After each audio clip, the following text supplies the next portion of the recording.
और भगवान श्री कृष्ण ने ब्रजभूमि में ब्रजांगनाओं के गोपांगनाओं के साथ महारास लीला संपन्न की। और इस महारास लीला में भगवान भूत भावन भोलेनाथ गोपी बनकर के पधारे। न जाने कितने देवता स्वयं गोपी बनकर के आए और रास किया। भगवान कृष्ण को पाने के लिए व्यक्ति के जीवन में गोपी भाव का आना जरूरी है, गोपी बनना जरूरी है। अब आप सोचोगे क्या गोपी बनने के लिए साड़ी पहनना पड़ेगी, झुमके वगैरह पहनना पड़ेंगे, चूड़ियां पहनना पड़ेंगी? तो देखिए, ये गोपी भाव, ये गोपी शब्द स्त्रीलिंग और पुल्लिंग का बोधक नहीं है। गोपी केवल एक भाव है। क्या है? भाव। गोपी भाव का मतलब यह है कि भक्त के मन में ये भाव आ जाए कि कृष्ण ही हमारे सब कुछ हैं और इस संसार में केवल एक ही पुरुष है, उस पुरुष का नाम है कृष्ण, बाकी सब उस कृष्ण की हैं गोपियां। ये है गोपी भाव। आज वृंदावन में इतने बड़े बड़े संत हैं, गोपी भाव में डूबे रहते हैं। एक बहुत बड़े संत हुए, अब तो वे नहीं हैं, श्री कृपालु जी महाराज, जगत गुरु श्री कृपालु जी। क्या था उनके पास? गोपी भाव ही था। गृहस्थ थे, पत्नी थी, बच्चे थे, लेकिन जीवन में एक समय ऐसा आया कि भगवान कृष्ण की भक्ति में ऐसे डूबे कि गोपी भाव को अपना लिया और बस राधे कृष्ण गाते रहते थे। तो क्या वे पुरुष नहीं थे? थे ना। और भी बहुत से वृंदावन में ऐसे संत हैं जो घरवार परिवार छोड़ करके गोपी भाव से रह रहे हैं। तो गोपी का मतलब स्त्री नहीं है या स्त्रियों की तरह रहना नहीं है। गोपी का मतलब है कि ये मान लेना कि कृष्ण ही हमारे सब कुछ हैं और संसार में एक ही पुरुष है, उस पुरुष का नाम है कृष्ण, बाकी सब उस कृष्ण की गोपियां हैं। एक बार की बात है, मीराबाई वृंदावन के एक बहुत बड़े संत जी से मिलने के लिए पहुंची। जब मीराबाई मिलने के लिए पहुंची तो संत जी ने अपने सेवकों से कहा कि मीरा से कह दो कि संत जी स्त्रियों को देखते भी नहीं, मिलने की तो दूर। जब सेवक ने आके कहा कि क्षमा चाहता हूं संत जी, किसी स्त्री को देखते भी नहीं, आप चली जाएं। तब मीराबाई अपना संदेश भेज पाती हैं कि संत जी से कहो क्या वो पुरुष है?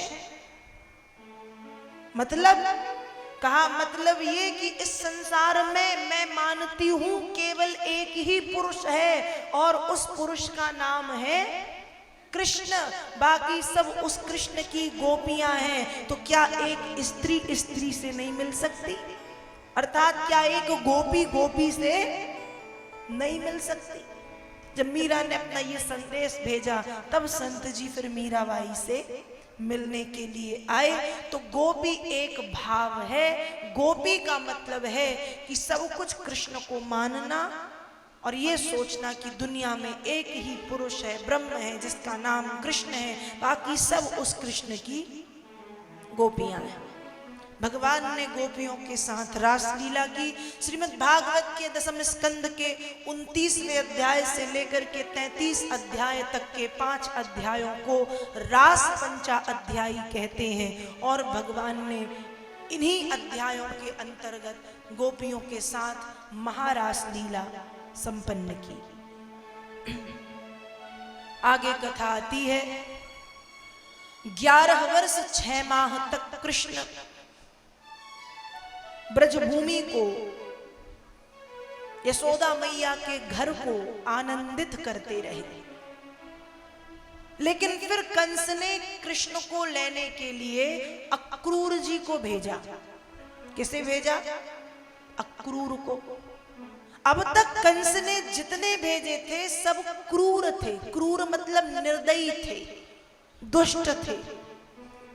पर कंस को समझ में आया कि कृष्ण के सामने क्रूरता रंग नहीं लाई, क्रूरता काम नहीं करी, क्रूरता ने काम नहीं किया। और जब क्रूरता ने काम नहीं किया, इसलिए अब अक्रूर को भेजना चाहिए। आ मतलब नहीं है क्रूर, मतलब क्रूर। जो क्रूर नहीं है, जो निर्दयी नहीं है, वो अक्रूर जी को भेजा और कहा कि जाओ नंद यशोदा से कहना कंस ने कृष्ण बलदेव को अपनी रंगशाला देखने के लिए बुलाया है और यज्ञ में सम्मिलित होने के लिए बुलाया है। अक्रूर जी तो जानते हैं कि कंस कितना दुष्ट है और कंस सिर्फ कृष्ण को मारने के लिए बुला रहा है। फिर भी अक्रूर जी गए। लेकिन जब अक्रूर जी जा रहे थे तो सोचते हुए जा रहे हैं कि बताओ मैं कितना अभागी हूं। अभी मैं जाऊंगा, मेरे कृष्ण बलदेव मुझे मिलेंगे, मिलकर के प्रणाम करेंगे, काका जी कहकर के चरण स्पर्श करेंगे और मैं अभागा अपने प्यारे कृष्ण बलदेव को कंस के पास इसलिए ले जाऊंगा जिससे कंस उन्हें मार सके। ये सोचते हुए अक्रूर जी जा रहे हैं। अब जब अक्रूर जी पहुंचे, सचमुच भगवान कृष्ण बलदेव ने काका जी कह के प्रणाम किया।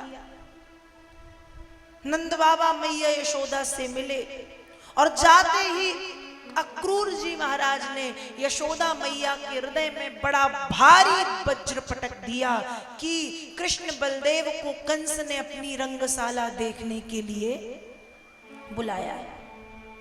मैया बोली मैं नहीं जाने दूंगी, क्योंकि मैं जानती हूं एक बार मेरा लल्ला गया तो दोबारा लौट के आने वाला नहीं है। खूब समझाया, मैया नहीं मानी। अंत में भगवान ने मैया की बुद्धि को भ्रम में डाल दिया। यशोदा मैया सोच में डूब गई कि मैं कन्हैया को जाने दूं या ना जाने दूं। और यहाँ भगवान कृष्ण बलदेव अक्रूर जी के साथ रथ पर बैठे और इन्होंने ब्रज से मथुरा की ओर प्रस्थान किया। और भगवान श्री कृष्ण के वियोग में ब्रजवासियों की स्थिति बड़ी दयनीय हो गई। गोपियां दिन रात रोती हैं। यशोदा मैया जो गाय, जो बैल, जो पशु, जो पक्षी मथुरा की ओर जाते दिखते, कोई सुने या ना सुने बस अपना संदेश देने लगती और कहती हैं संदेशों देव की सो कहियो, संदेशों देव की सो कहियो। प्रातः ही उठत तुम्हारे सुत को माखन रोटी भावे, तेल उबट नऊ अरुता तो जल देखत ही भग जावे। संदेशों देव की सो कहियो, संदेशों देव की सो कहियो।